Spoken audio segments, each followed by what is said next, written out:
Tonight I wish to speak to you, the proud people of Iran. We're in the midst of ইরানের বিরুদ্ধে সকল লক্ষ্য অর্জন ইসরায়েলের। ইরানের বিরুদ্ধে সাম্প্রতিক সংঘাত নিজেদের সমস্ত কৌশলগত এবং সামরিক লক্ষ্য পূরণ করার দাবি করেছে ইসরায়েল। দেশটির প্রধানমন্ত্রী বেঞ্জামিন নেতানিয়াহু মঙ্গলবার এক আনুষ্ঠানিক বিবৃতিতে জানান, ইসরায়েল অপারেশন রাইজিং লায়নের মাধ্যমে ইরানের ওপর ভয়াবহ এবং সুনির্দিষ্ট হামলা চালিয়ে সমস্ত উদ্দেশ্য সফলভাবে সম্পন্ন করেছে। কাতার ভিত্তিক সংবাদ মাধ্যম আল জাজিরা এবং ইসরায়েলি সংবাদ মাধ্যম টাইমস অফ ইসরায়েল এর বরাতে এ তথ্য পাওয়া গেছে। বিবৃতিতে জানানো গেছে, প্রধানমন্ত্রী নেতানিয়াহু সম্প্রতি তার যুদ্ধকালীন ক্যাবিনেট বৈঠকে প্রতিরক্ষা মন্ত্রী এবং গোয়েন্দা সংস্থা মোসাদের প্রধানের সঙ্গে একান্ত আলোচনায় বসেন। সেখানে গোয়েন্দা সংস্থাগুলোর পক্ষ থেকে চূড়ান্ত রিপোর্ট উপস্থাপন করা হয়, যেখানে স্পষ্ট করা হয় যে ইরানে চালানো অভিযানের ফলে তাদের পারমাণবিক সক্ষমতা এবং ব্যালিস্টিক ক্ষেপণাস্ত্রের হুমকি নির্মূল অথবা গুরুতরভাবে দুর্বল করা হয়েছে।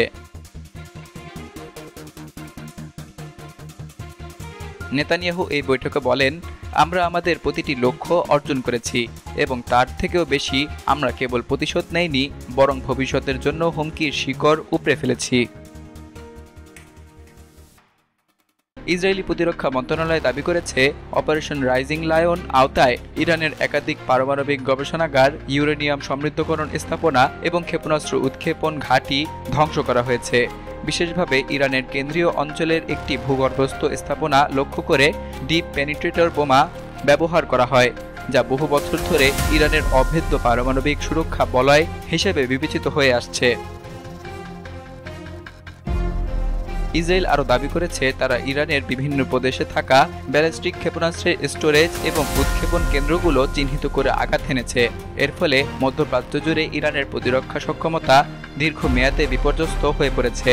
বিবৃতিতে উল্লেখ করা হয়েছে, ইসরায়েলি বিশেষ বাহিনী এবং গোপন গোয়েন্দা অভিযান ইরানের অভ্যন্তরে কার্যকরভাবে চালানো হয়েছে। তারা দাবি করেছে, তেহরানের কেন্দ্রস্থলে পরিচালিত একাধিক নিশানা আক্রমণে ইরানের রেভলিউশনারি গার্ডের কমপক্ষে ৩০০ সদস্য নিহত হয়েছেন।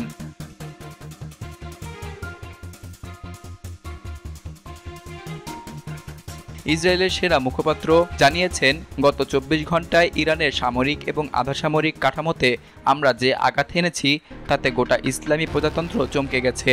এটি কেবল বর্তমান হামলা নয়, বরং ভবিষ্যতের প্রতিরোধ নীতির বার্তা। বিশেষভাবে ইসরায়েল আরও দাবি করেছে যে তারা ইরানের একজন জ্যেষ্ঠ পারমাণবিক বিজ্ঞানীকে সফলভাবে হত্যা করেছে। পারমাণবিক বোমা তৈরির প্রযুক্তিগত নেতৃত্ব দিচ্ছিলেন, তবে বিজ্ঞানীর নাম এবং স্থান ইসরায়েল প্রকাশ করেনি। অভিযানের পরপরই ইসরায়েল যুদ্ধবিরতির ঘোষণা দিয়েছে। বিবৃতিতে বলা হয়েছে, যেহেতু আমাদের কৌশলগত লক্ষ্য অর্জিত হয়েছে এবং ইরান এখন প্রতিক্রিয়া দিতে সক্ষম নয়, তাই আমরা যুদ্ধবিরতিতে সম্মত হয়েছি। তবে যুদ্ধবিরতি লঙ্ঘনের ক্ষেত্রে বিধ্বংসী জবাব দেওয়ার হুঁশিয়ারি দিয়েছে ইসরায়েলি সরকার। তেল আবিব থেকে প্রকাশিত এক বিবৃতিতে বলা হয়েছে, ইরান যদি আমাদের জনগণ অথবা ভূখণ্ডের বিরুদ্ধে আরেকবার আক্রমণাত্মক তৎপরতা চালায়, তাহলে তাৎক্ষণিক এবং সম্পূর্ণ ধ্বংসাত্মক প্রতিক্রিয়া জানানো হবে। ইসরায়েলের এই সামরিক অভিযান নিয়ে আন্তর্জাতিক অঙ্গনে মিশ্র প্রতিক্রিয়া দেখা গেছে।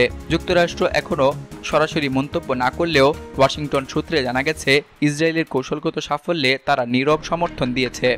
অন্যদিকে রাশিয়া, তুরস্ক এবং কাতার এই অভিযানের ব্যাপারে উদ্বেগ প্রকাশ করেছে। ইরান থেকে এখনও এ ব্যাপারে আনুষ্ঠানিক প্রতিক্রিয়া আসেনি, তবে ইরানি রাষ্ট্রীয় সংবাদ সংস্থাগুলো হামলার কিছু ভিডিও এবং নিহতদের তথ্য প্রচার করেছে। সূত্র মতে, ইরান শীঘ্রই কৌশলগত জবাব দেওয়ার পরিকল্পনা করছে।